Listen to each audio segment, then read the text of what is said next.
හවසට තනකොළ ගලවන්න එනවනේ. මං එනවා උටෙට. වෙන්නවාවේ. මේ ඕකත් එක්ක වැඩි කතාවට එහෙම යන්නේ නැහැ උඹ වෙන්නවාවේ. කොහෙද මේ යන්නේ? රුවරකටම තනකොළ ගලවන්න එන්නේ. අනකොල නෙමෙයි මීමෝ අපි මේ අපිට ඕනේ කරන බෙහෙත් පැල ඇති ඒව අඩුම කුඩුම ටිකක් කඩන්න ගියා නේද බා උඹ මොකද මේ පව්කාර වැඩේ ගියාද රස්සාවේ දඩේ මේ අද ඔටට බිව්වා. කොහෙද මූ පස්සේ ගිහලා මට තිත්ත වෙලා තියෙන උන් වංගු දාලා දුවනවා.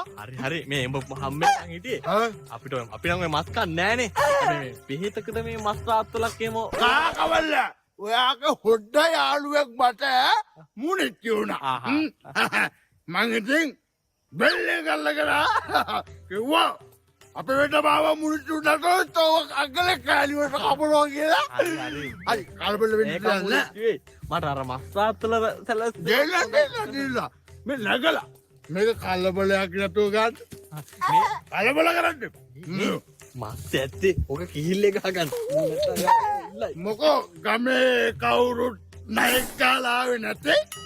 ලෙඩ්ඩු එමටයි මේ නර මස් ඉල්ලුවේ ගෝන හරි මුවා හරි මේ පත්තුවක් තියලා වදින්ට නේද මං පත්තු තියන්න. හරි අපිට පරක් වෙනවා මේ කවුද මං අර මුලිච්චු නයි කිව්වේ මේ හාදයා මම එවුරට දිගේ එනවා. යකෝ මේ ගමේ මේ අපි නාදුර යාළුවෙක් නේද මට නෑනේ මට මං අර මස් ගේන්න ගියේ නෑනේ. මම දඩේම ගියේ නෑ.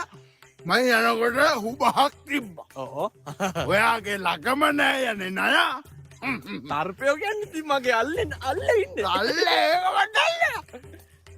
මෙහෙම දැම්මාට ගත්තා අපරලා මං කෑවද කෑවද මොන කැවිල්ට මේ බල් සට්ටු මරන මිනිහට නයි ගහන්න මං කිව්වෝ ස්කාල්ට බා මම වෙද මාම ගාවට ගෙනිනොට ඕව වෙද මාමට ටැග්ගක් විදියට